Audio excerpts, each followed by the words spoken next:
Hey y'all, it's Megan. If you're returning to my channel, welcome back, and if you're new, welcome aboard. So today I am going to go back into some college program stuff. I'm going to talk about that a little bit because that's, like I said, it's one of those things that's kind of coming up. So if you have applied for the fall and you're doing that, you probably already started or you're getting ready to start. Or if you are looking into starting in the spring, if you want to apply for the spring with Spring Advantage programs, those applications are out right now, and so you might want to be getting on that. I'll link those down below, and you can check those out if you're interested in applying for the college program. But today I'm going to give some suggestions. Suggestions is what I'm going to call them. Kind of if you have an option between a couple of things, what I recommend you do, just based on my own experience. So the first thing that I always recommend, and I base it, like I said, on my own experience, is I say stay at Vista if you have the option. Some people really wanted to stay at Chatham, or they really wanted to stay at Patterson in the Commons, or I'm not even sure, there may be new ones now, because they're newer, they're nicer. But I was happy with staying at Vista Way because it was the cheapest option. And there's not a lot of money that you're making while you're at Disney, so the cheapest option is always going to be helpful, especially if you were actually there to try to make some money while you're working. So I mean, I was never there. You hardly, it's kind of like when you go on vacation at Disney. You don't really care about your room all that much because you're just there to sleep. So same principle as that while you're on the college program. You're kind of just there to sleep and, you know, store your stuff, because you're going to either be working or there's so much stuff to do and there's places to go and people to see, like, you're going to be doing stuff. So if you do not plan on spending a bunch of time just like chilling in your apartment, and the niceness, the luxuriousness of the accommodations don't really bother you, then definitely stay in Vista Way, because I think when I was there it was right around $100 a person for I had 4 girls in my apartment, 2 bedrooms. And I think each of us paid around $100 a week. So that was definitely one of the cheaper options. I don't remember exactly what Chatham and Patterson and stuff were. If y'all were there in 2012, let us know down below what the prices were then, or if you have been more recently, update us on the prices down below now, so that, you know, people can kind of get an idea of what the prices are looking like these days. I'm sure they are a little bit different. But like I said, if you are there just to get the experience and you don't really need like the super nice stuff, and you don't care if your house is a little bit older, stay at Vista. Save some money. Another way to save some money while you're working there is if you are down there during holiday seasons, around Christmas time usually, your employee discount is going to go up. So if you can, and you're there at that time, wait until that discount does boost a little bit and buy all of your stuff then. So kind of keep an eye on things that you want to get, make a note of what things that you for sure want to get for other people, for you, for gifts, for whatever, and wait until your discount goes up. I don't remember exactly what the discount goes up to, but I want to say it's pretty good, like maybe 30 or 40% is what the employee discount goes up to at Christmas time. I wasn't there during Christmas, so I don't actually know that. I don't remember because I wasn't there. So don't quote me, but I know the discount does go up around Christmas time, kind of like a holiday bonus. So if you are there during that time, make sure that you are kind of using that discount where you can. Now obviously if you find things that you definitely want and you're afraid that they're going to not be there by the time that discount boosts up, then just use your regular employee discount. You always have that, and that's always going to help out a little bit. So just make sure that you always use your employee discount. Always ask if they have a cast member discount anywhere that you go, for food, for anything, and you never know, maybe there is, and maybe you'll save a little bit. One other thing kind of about money, while you're down there, it's going to be tempting to give away shifts, because when you get your schedule every week, and sometimes you're like, oh my gosh, like, why am I working so many hours this week? All I want to do is like sleep. I don't sleep ever, because I mentioned before, college program students usually get kind of late shifts or really early shifts, and sometimes there's not that much break in between the two. So maybe you are really tired, you cannot even with this schedule right now, and you want to give away shifts. And there are lots of options for doing that. You can just like find someone in person and say, like, you know, oh, you're looking for some extra hours, hey, would you like to take my shift? And then you can go and have it approved by a manager. There's shift giveaway Facebook pages, and there's stuff on the hub, the employee, the cast member website that you get all your scheduling and stuff through. So there's lots of ways that if you do want to get rid of some hours, some shifts, you could definitely trade them and swap them and just completely give them away. I had a friend who basically worked the bare minimum to just still be employed. Didn't ever keep all of the shifts that they were assigned, and that was fine. I mean, they always gave them away appropriately or swapped them or whatever, but they also did not make nearly as much money while they were working. So at the end of the summer, the program length, when we were all kind of saying like, oh, you know, we didn't make a lot of money because we're just interns and not at a super high hourly rate. But then other people were like, oh, I only worked like 15 or 20 hours a week, so I didn't make hardly anything. So if you want to try to save up some money while you're there, definitely don't give away those shifts.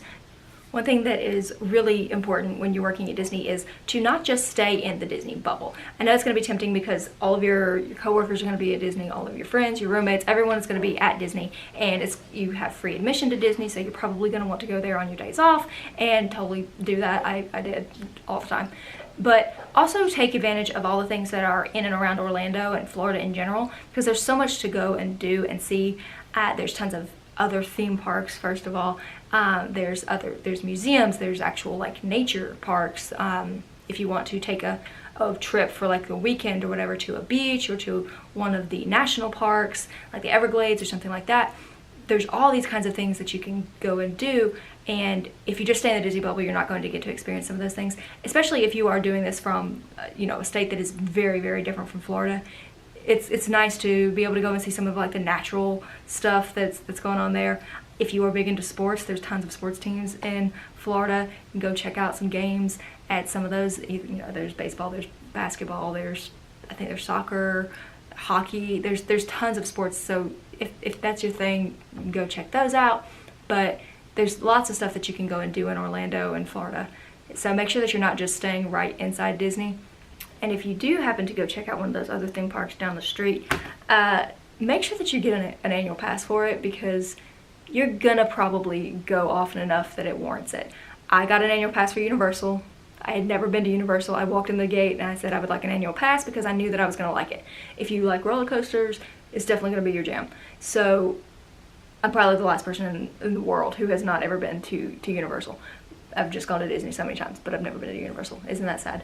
But so I got, because I plan on driving, this is where the choice kind of comes in.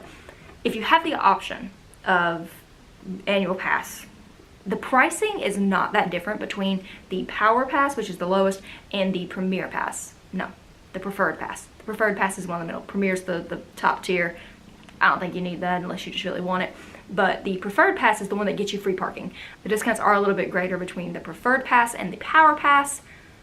So if you want to take that into consideration, you can. But the main benefit is the free parking if you plan on driving to Universal. If you don't, then maybe that's not that big a deal.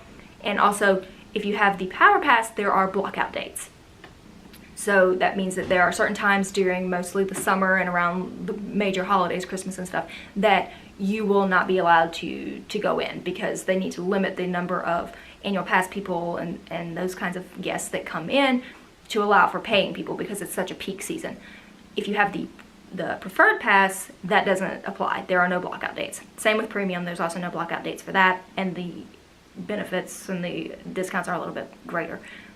But the main thing for me was I wanted to be able to park for free, because I knew that I was going to be driving there. If you are going to be taking a bus, or you know that you have a friend who's going to be driving most of the time, maybe you don't need to get the Preferred Pass, you don't need that free parking, and you don't really care. If it's going to be that crowded, you don't want to be there anyway, so the blockout dates don't really matter. Then go with Power. But just as a general suggestion, I always say get the Preferred because of the free parking, the bonus discounts, and also the no blockout dates.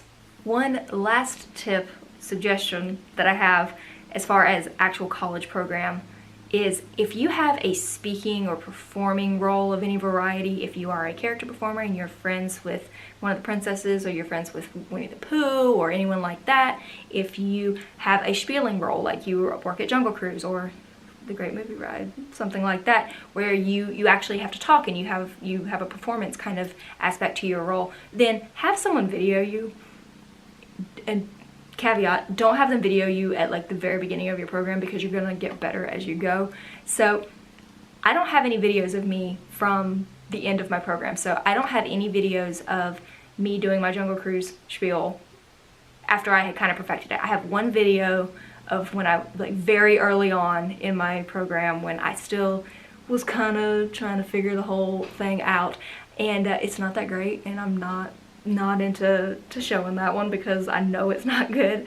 I know that even my best cruises were not like amazing. I was not the most fantastic skipper ever, but that one was really not even up to my par. So make sure that you do get someone to video you, because you may not think it at the time. You may think, oh my gosh, I never ever ever want to hear this spiel or these quotes or this line ever again. I never want to think about having to, if you're a character attendant, I never want to think of another way to tell people that Mickey will be back in a few minutes. Like, you never want to see these things, but you will, and you will faster than you think.